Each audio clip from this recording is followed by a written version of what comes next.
everybody. Welcome to Dattitude. It is episode number 202, and this is the first episode of the new year, 2024. Hard to believe. I mean, look at Larry and I. We don't look any different than if it would have been, 2004, right? Well, I will say, thanks to Facebook, I was reminded that 6 years ago today, myself and my mother-in-law were on the front of NOLA.com as she was attacking me with shears to shave my Nice. head after I doubted the Saints in 2017, saying they wouldn't win 10 games. Of course, that was part of the good old, and Jim was a big part of old Duncan Holder, No doubt. where I lost the bet and the Saints went on to win 11 games and I had to shave my head. And that was quite the day. You should have made that bet this year. You would have had no chance of losing going into this final week of the season. Well, the problem is I thought the ceiling was 10. So Okay. I would have maybe gone against what I thought, but still we're basically where we are, whether, the Saints were one below the ceiling or two below, or they're basically the record is meandering where I thought it was. It was just maybe a little bit different at that than what we thought. But yeah, still, this is where you thought the Saints would be. And here we are. I mean, the fact that it's a 3-team race going into week 18 to win this division is pretty remarkable. Kind of sad, too, but that's where we are. Look, Remarkable in a sad way. Yes, I agree.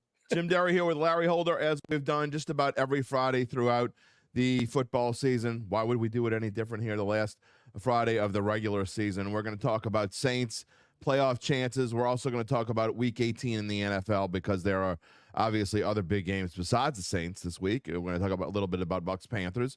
We're going to talk maybe a little bit about Colts and Texans on Saturday. And, of course, we're going to talk Bills and Miami. And I'll ask Larry what he thinks about the 4 division races and who he thinks is going to win them all before we are done here. And the last thing we'll do before we go off the air is make our prediction for Saints-Falcons and whether the Saints make the playoffs or not. We invite you to send in your comments, questions. All you got to do is type them in there. Watch it on YouTube, Facebook, or Twitter/X. Whatever you want to call it. My mama called it Twitter. I'm still going to call it Twitter. That's where we are right now as we get started here. We're only going to be on the air for about 35 minutes, so let's not waste any more time. Larry, talking about the Saints and Falcons this week, as kind of sad as it is, 8-8. I think anyone would have said that if you said the Saints were going to be 8-8 going into the final week of the season, it would have been kind of a letdown, maybe more of a letdown than we even thought. But the fact that they still have a chance to win the division, make the playoffs, everything's in front of them. Does it change anything if they make the playoffs?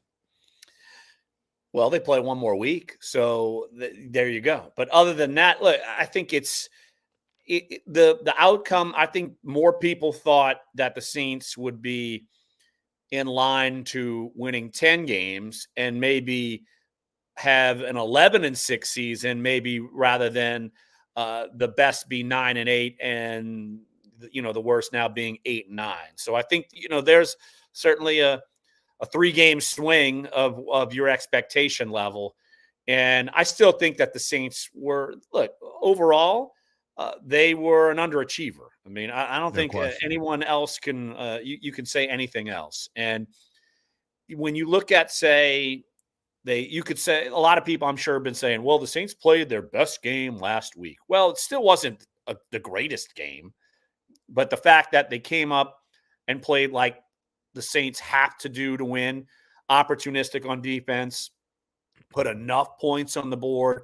And that was really the recipe we all thought that the Saints would have to do to win games. And we all thought they'd maybe do that more regularly than what they've done this year. So I think that regardless of what happens tomorrow, look, they can win, go 9-8, miss the playoffs. And it's 2 better for Dennis Allen than he's ever done record-wise, but I'm sure many people are not taking solace in that if the Saints miss the postseason because people figured they'd be a little bit better than this. Well, that leads into my next question. I mean, does anyone feel any differently about Dennis Allen if they go 9? I mean, look, he's not going anywhere. I mean, we know that. He's not going anywhere. He's going to be the coach of this team next year, barring something very strange. But does it change anyone? I mean, going 9-8 is a lot different than going 8-9. I mean, I know in the grand scheme of things, there might be who-dats that don't think that, but for the guy to be able to have a potential winning season after all they've ever said is he's never won anything, he's never done anything. I mean, still wouldn't have gone to the playoffs, but to have a winning season, is that a step in the right direction? Can he turn things around with his career? I don't think it's a step in the right direction because what happens after this year? Like, I think you're going to have to see some changes within this roster. And this was the year where you had the worst schedule in terms of opponents' records. So the easiest schedule, and you squandered it. And so Right. I can't still sit here and think, oh my gosh, let's put a positive spin on it. So to me, it's maybe that changes if the Saints get into the playoffs, if they get the wild card somehow, if they win the division somehow, maybe you spin that into a positive because look, you get in and who knows what happens? What if you play the Eagles and Or beat up. The Eagles keep struggling, and so look, I think it's different if you go 9-8 and get Right. in rather than 9-8 and stay out. And I got to say, I mean, people keep saying that the Saints are going to get their ass kicked if they go to the play. I disagree. I think if they could find a way to get in, again, they're playing. If they would have played Dallas, if they would have had to play Dallas, now they still may have to play Dallas because who knows, some weird things could happen in Week 18. But I think there's about a 90% chance that Dallas is going to be the NFC East champion. I think most of us think that. So if the Saints were to win and it's Philadelphia that has to come here, I mean, Philly's only a 5-point favorite in New York against a bad Giants team. You have to think coming to New Orleans, they'd probably only be about a 2.5 or a 3-point favorite coming here to New Orleans. So Vegas wouldn't think it would be that much of a mismatch if they can find a way to make it happen. Who knows? I mean, I don't think it'd be that far-fetched to think the Saints could win that first game. Look, Philly's defense has been a sieve. Like, it's been bad lately, like bad. And that's the major issue. Like, the Saints offensively, you could actually expect them to put up points against them. And so that's the difference here. And if the Saints defensively, they can keep playing the way they are, I'm with you. I would say that if they got the 4th seed, that they would be one and done. I wouldn't be willing to guarantee that. Like, they definitely have a better shot than I would have thought a couple weeks ago. You wouldn't shave your head over it. Right. I'm gonna keep the old look, my hair's still good. It grew back nice and well. I think that's something that no need to bet my hair over this time. But no, I do think though that the Saints, if they get in, they're not a shoo-in to be one and done. So, but that's the thing. You put yourself in a position where you got to have Carolina, who their owner's throwing drinks at people, and they're losing against a backup quarterback with Jacksonville last week. They're in the tank. Hey, at least he shows he cares, man. Then might as well just throw like a bunch of buffalo wings at people then too. Just unload the suite. Anything that's left, just unload it on people in Jacksonville. I don't know, like their delicacy there, like it would be here. Like, hey, unload a bunch of crawfish shells on Saints. Throw gumbo on this dude. Exactly. Yeah, exactly. But then you're looking at it like Arizona.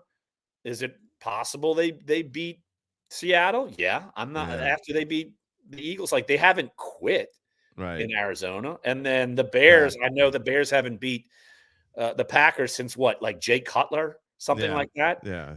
But the Bears are playing much better, but Green Bay is kind of on a hot streak. So those aren't all out of the realm of possibility. I feel like it's a more viable thing for the Saints to get a wild card spot than to win the division because of the opponent against the Bucs. I'm going to give you the percentages in just a minute, but I got a couple comments here. Barry says, sad that the Saints are 8-8, but more surprised by the Bucs and Falcons winning 8-7 games so far this season. Go Saints. I'm not sure whether he means that's a good thing, like he's surprised that they only won 8 or that they actually won that many. I'm not surprised that the Falcons have won 7. I actually thought they'd win about 8, maybe 9 games. The Bucs winning 8 games is a very big surprise to me. I thought they would be terrible. So I got to hand it to Baker Mayfield because a lot is on his shoulders. What he can do with his bum ribs thanks to Tyrann Mathieu. We'll find out next week. Mike says, Dennis Allen reminds me of the bad dad that doesn't give any discipline, so mom has to step in. Who's mom in this one? I don't. Is there anyone giving discipline on this team?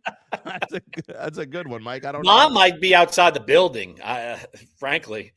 I have no idea because I don't know who's giving discipline this team. All right, going back to the percentages. All right, you're not the first person to say this. Doug Mouton told me yesterday, I think it was Doug that said this, that he thought maybe the wild card is the easier route. I completely disagree. But it wouldn't be the first time that we disagreed by something. All right. We disagree like weekly. Like, what is it? That's not a shock. At least something. We got to have something to disagree about. All right. According to Caesars Sportsbook, which is where I base a lot of odds off of because Vegas doesn't lose. You can go by the New York Times. The Athletic says that the Saints have a 23.7% chance to make the playoffs. Okay. You go by Caesars Sportsbook. They say if you did a parlay on the Saints and the Panthers money line, just the money line, which is all that has to happen for the Saints to win, you'd get plus 364, which means you'd have to bet $10. You'd win 36.40 if that actually happened, which implied odds on that. I did not figure this out on my own. I went through a gambling calculator. The implied odds on that to happen is 21.6%. So by Vegas standards, the Saints have a 21.6% chance to win the division. To win the wild card, which would be a money line bet on the Saints, the Cardinals, and the Bears, that would pay out $72 off of a $10 bet, which implied odds would give you 12.2%. So Vegas thinks it's almost double the chances that they win the NFC South and not the wild card. Overall, when you add it all together, I was a little bit off. If you watched Doug Mouton's special last night, and he had me on, I thank Doug for doing that. I was a little bit off. I had to go back and redo the percentages. It's about a 25.9% chance that the Saints get in one way or the other. It sounds about right to me. Yeah, I mean that's well, here's the thing. Like, it's funny because, of course, the Athletic is the sports section of the New York Times, and yet we have, which is way different than the New York Times, by the way. Right, and that's what I was going to bring up. Like we have at the Athletic, the Saints having a 23.7% chance of getting in to the playoffs. The New York Times has it right now at 34%. So, which is up from 31% Sunday night. So I don't understand how that changed over the course of the past few days. Yeah, well, I guess the New York Times simulator does it on 80,000 simulations, and so maybe what they're doing, I'm just speaking for.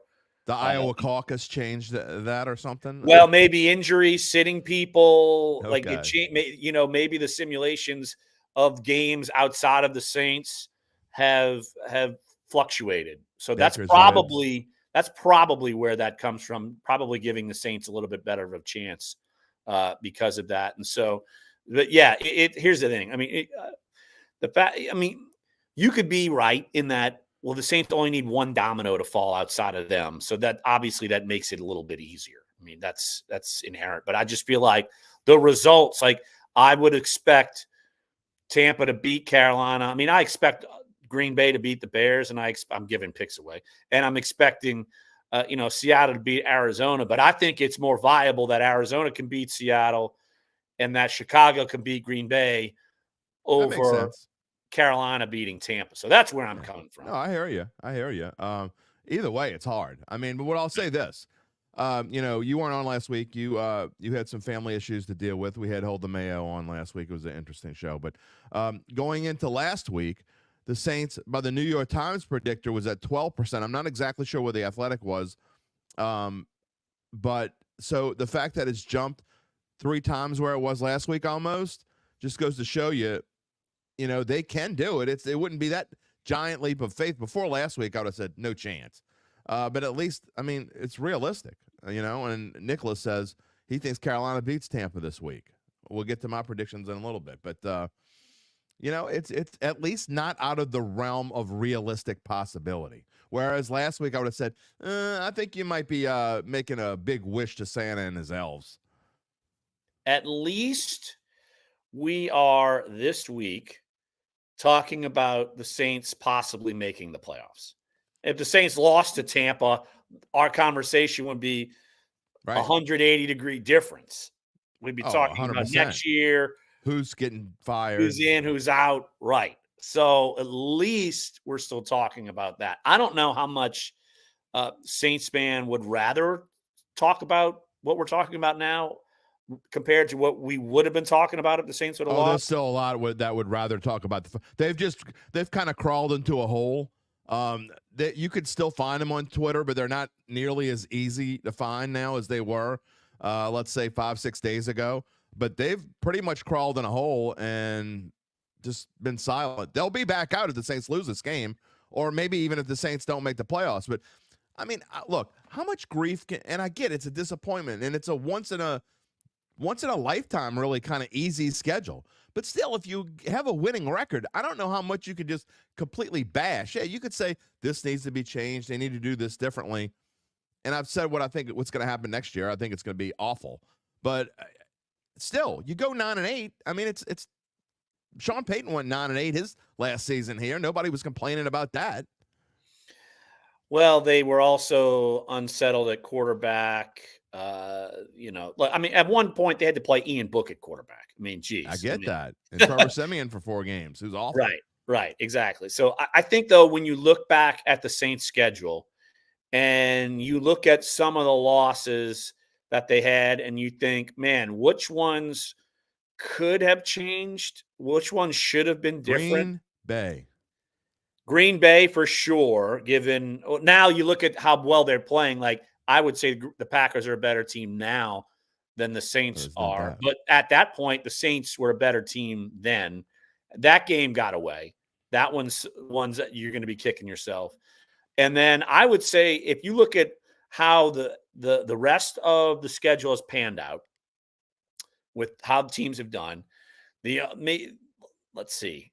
If Taysom doesn't fumble, they beat Atlanta. That the Falcons game was the one I was going to point to because you look at it now. The Rams are playing well. The Lions are good.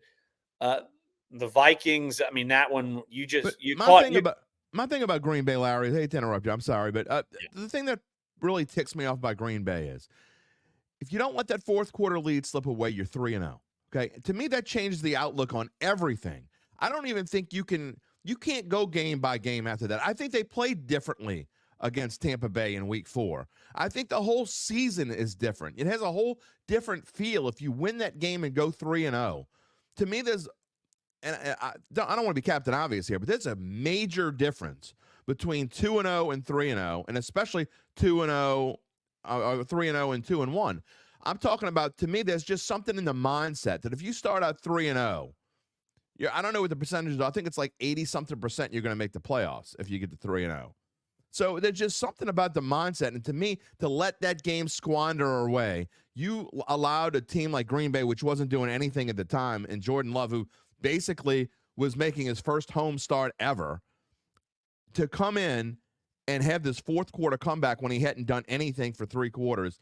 That just demoralized this team, and it carried over into the next week, and I think changed the course of the season.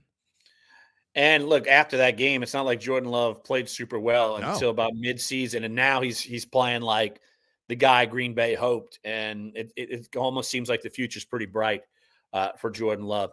But you also got to remember, in that game, Derek Carr gets hurt, and then he plays hurt the next week. And so then you 100%. Go to 2-2.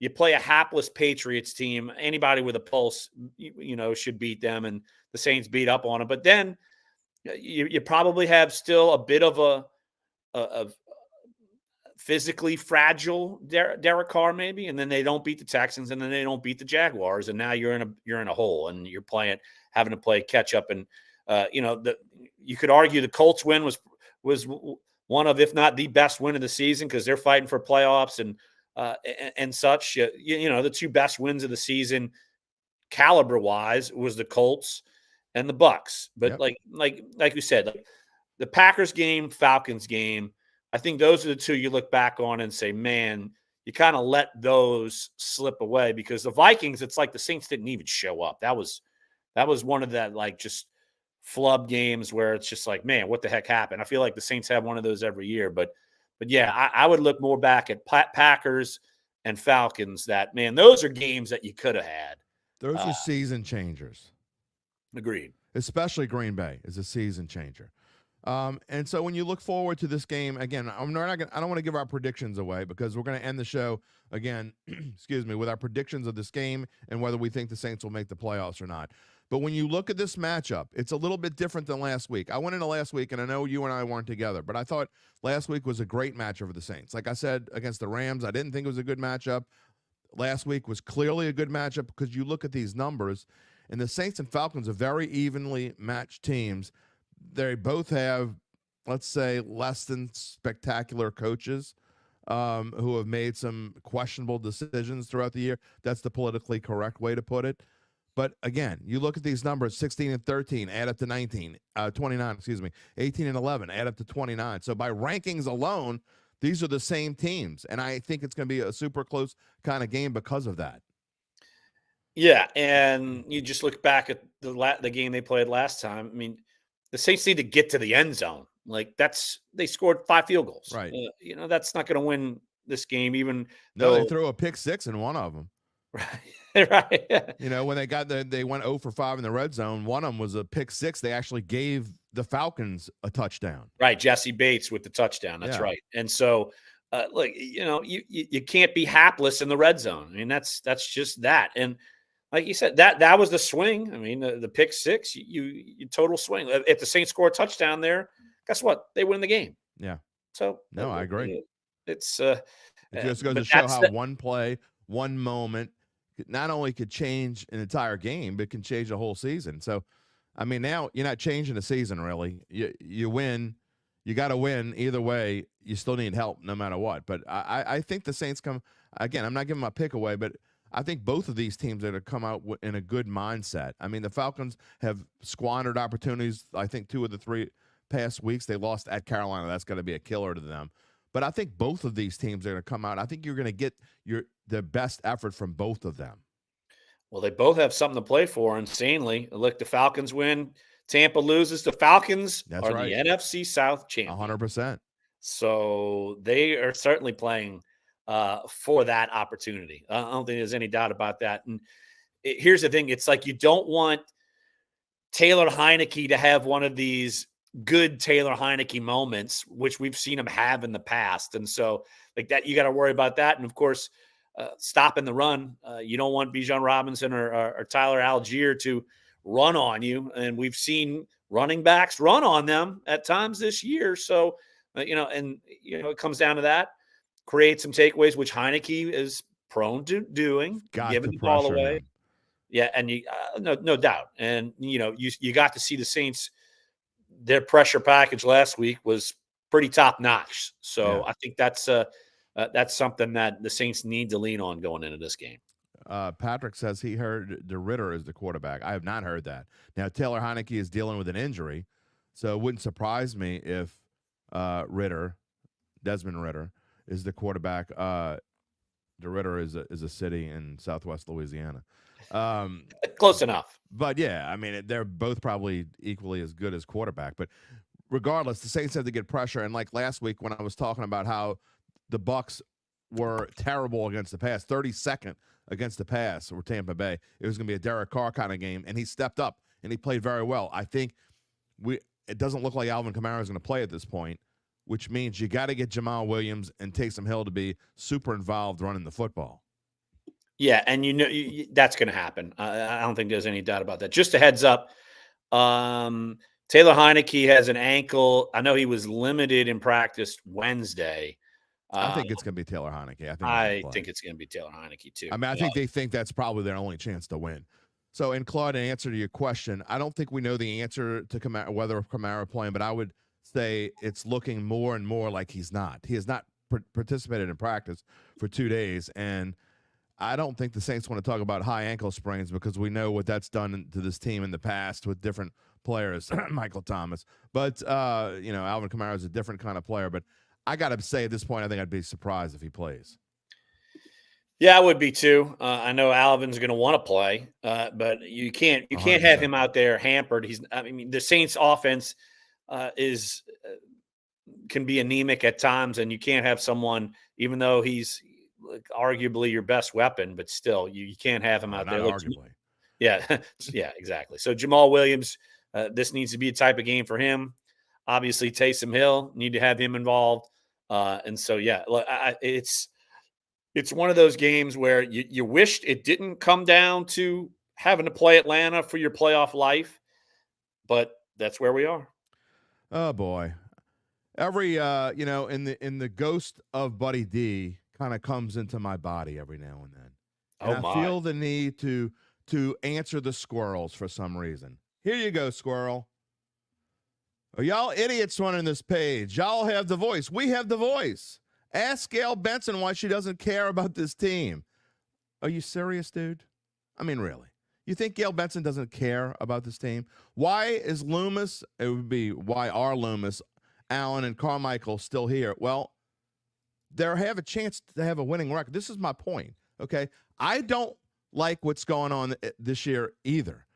Have they underachieved? I think Larry and I both agree, we've said it already, that they have underachieved.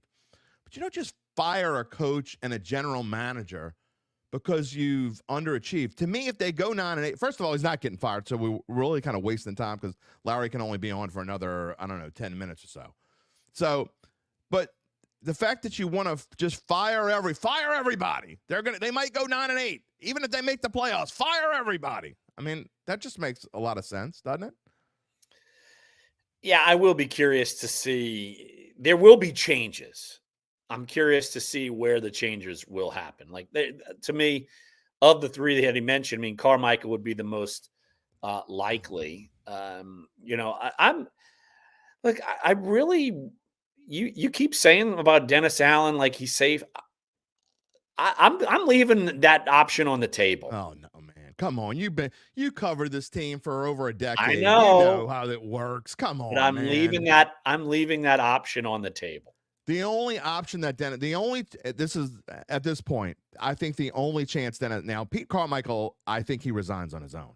That's just my opinion. I don't think he wants to be bashed anymore. I wouldn't want to be bashed like this if I were him. And the Saints just don't fire people. I think he's going to step down on his own. That's my opinion.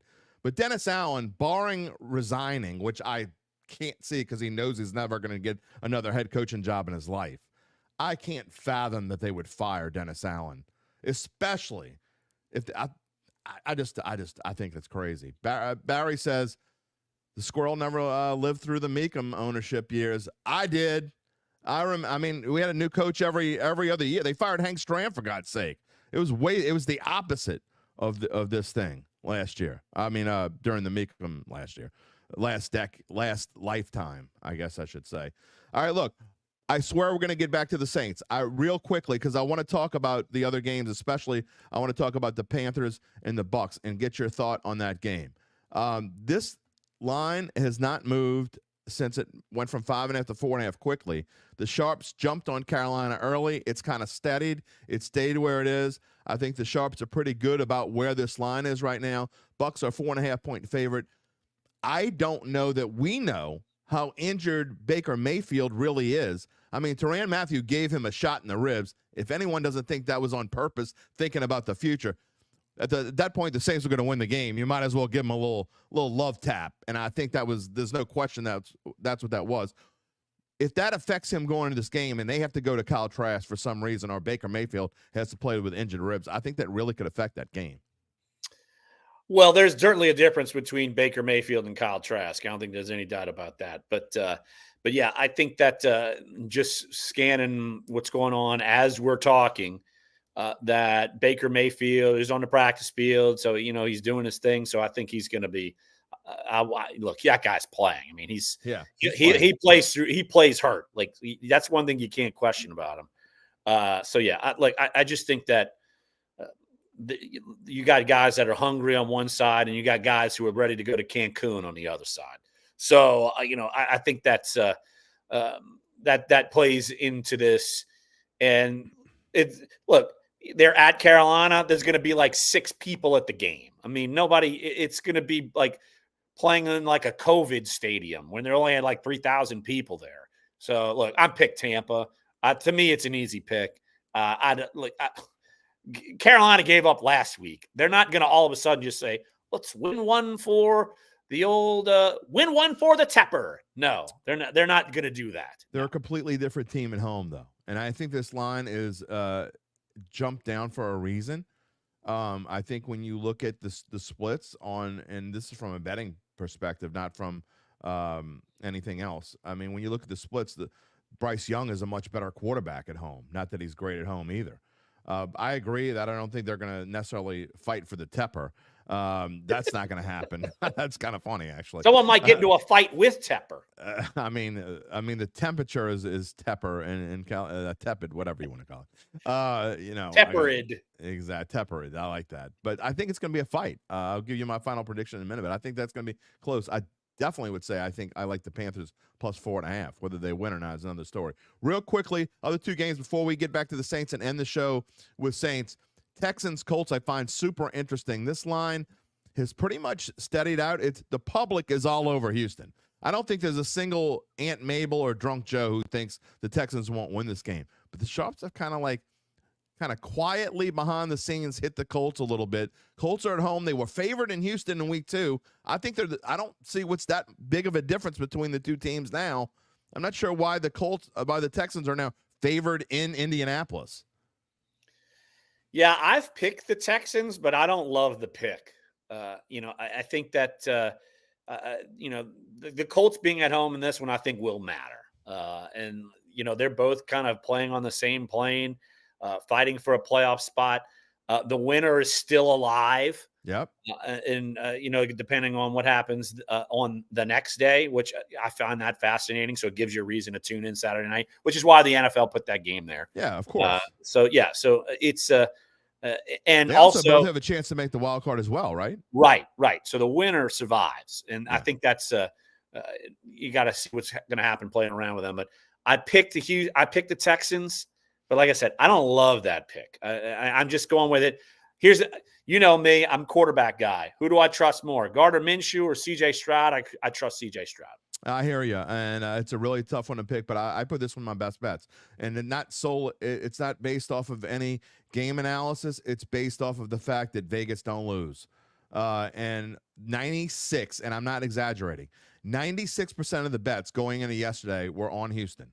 Oh, and so this money line has actually dropped. It was Colts plus 110 yesterday, and now it's even money. So that showed you some big money is coming on the Colts overnight. They thinking the way that I'm thinking. Vegas is going to lose a ton of money if Houston wins this game. They don't usually win a ton of money. Lose a ton of money. So I'm taking the Colts, again, strictly me versus Aunt Mabel and Drunk Joe pick there. Finally, before we get back to the Saints, Sunday Night Football, the final game of the regular season in 2023, or at least the 2023 season. What a big game. The AFC East Championship, the Bills were left for dead a few weeks ago. This line has come down. It has definitely moved. Big money has come in on the Dolphins over the course of the last 24 hours. It has gone from Bills -3 to Bills -2.5 at -120. And let me just tell you, if you don't know a lot about the gambling world, to move a number off of 3 either way, to move a number off of 3 is a big deal. It means somebody, or at least a group of people with money, have put money on the Dolphins. The money line's changed also from plus 140 to plus 130. But yet most of the tickets are on the Bills, which means, again, another game where the public is all over the Bills, but the money is kind of on Miami here. I have picked Buffalo, but I can see where there could be some hesitation with Josh Allen. I think that's probably why. I know he's banged up and he has not played super great lately. So I think that is part of it. And I know the Dolphins are really beat up. Like, that's, to me, when I picked Buffalo, I'm thinking, how are they going to rush the passer? Because they just lost Chubb. They don't have Jalen Phillips. And so it's something that their edge rushers, where do they get that? And I think that's a big deal. And so, and also, Xavier Howard's banged up. Jalen Waddle's banged up. Raheem Mostert's banged up. Like, even I say all that, and yet, look, the Dolphins secondary is still pretty good. The Dolphins still have weapons. Tyreek Hill, a Shane. So you look at it in that sense. I could see it, to me, the Josh Allen factor of being healthy or being erratic. I could see where money could be coming in back onto the Dolphins. So I get that, but I picked Buffalo. This is my best bet of the week. And everyone's talking about, you just mentioned it, Josh Allen, but everyone wants to talk about the Dolphins injuries, and they don't want to talk about how banged up the Bills are as well. They have their own issues. And I just think the Dolphins are a different team at home. And they've only lost 3 games under Mike McDaniel at home in his tenure here. They're 13-3 at home under Mike McDaniel. They play much differently at home, and I just think that if you go back and you look at that playoff game they played in Buffalo last year in the snow, they really should have won that game, honestly. And I think that kind of creeps in. I think it's I think you're going to see the Dolphins' best effort after last week putting up that stinker. I really, really liked it. I loved them way more at getting 3 than I love them getting a 2.5. That half a point makes a big difference. I'd probably at 2.5, I'd actually rather play the money line at plus 130, where a $10 bet gets you 13 or a $100 bet gets you 130, depending on how you look at it. So I'm going to take the Dolphins. Surprise. We're different on 2 of these. And now I'll give you my prediction. We'll give you our predictions on what we think is going to happen with the Saints this week as we go back and wrap up the show. We got about 2-3 more minutes real quick. What you got this weekend? I am taking the Saints, and I feel pretty good about it. Like I feel like the Saints, that they're going to kind of ride some of that momentum. I feel good about this one. I think Jamal Williams, if he's got a feeling, I think he could be viable. I feel like that. I don't know. I sense that Derek Carr is playing better. His numbers the last 4 weeks, he's one of the top passer rated guys in the NFL.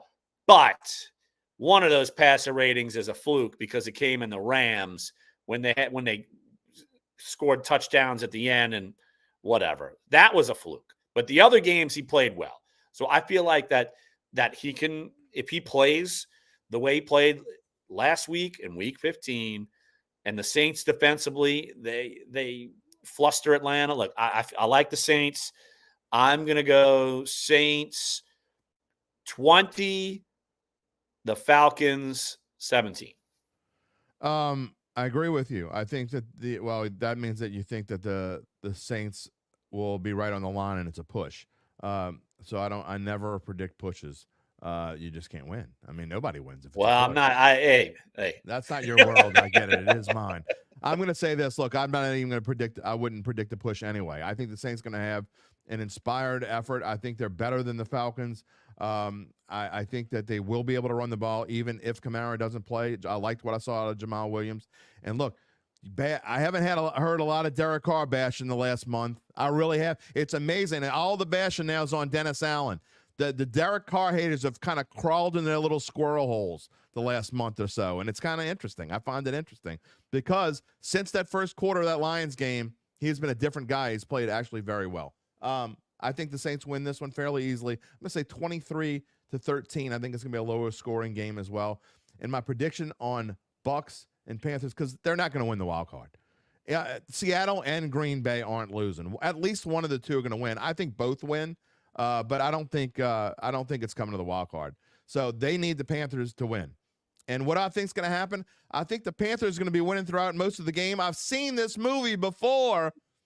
52-yard field goal for the Tampa Bay Buccaneers. I think his name is it McLaughlin or Laughlin? I can't remember. Whatever. Chase McLaughlin. Chase McLaughlin is going to hit a 52-yard field goal. As time expires, the Bucs win by 1 and break the hearts of Houdats. Although, technically, they will still have a chance. If the Saints win, no matter what happens, they have a chance going into the late window. They just need to become Cardinals and Bears fans. We'll see. Well, I'm closing the window. I picked Tampa, I picked Seattle, and I picked Green Bay. Now, I'm with you. I picked all 3 of those as well. In fact, Seattle's one of my best bets of the week. I think they're going to really rebound. I think they're going to have a really good week. And everybody's talking about how good Arizona's been. Yeah, I don't know. Edgar, the future does not look good. That's another show. Maybe that's next week. We'll talk about it later. Which future? I agree with you, unfortunately. Me and Jim, we're not going to get fired, I don't think, right? Well, I hope not. I hope I'm still doing this next year. I hope you're still sitting here with me. Larry, thank you for joining. You're going to be back. You're going to come back next Friday, and yeah, we could do postseason for sure. All right, we're going to do postseason together, and so we'll be back. Whether we're going to be talking about the Saints, but we're also going to be talking about the playoffs, whether the Saints are in it or not. We hope you come back next Friday, and as always, go catch my podcast wherever you get your podcast. Search for Dattitude. I will add my monologue, and you can listen to all this all over again and hear what my song of the day is. Happy New Year to everybody. We will talk to you on Monday on Dattitude, live here next Friday. Have a great weekend, everyone.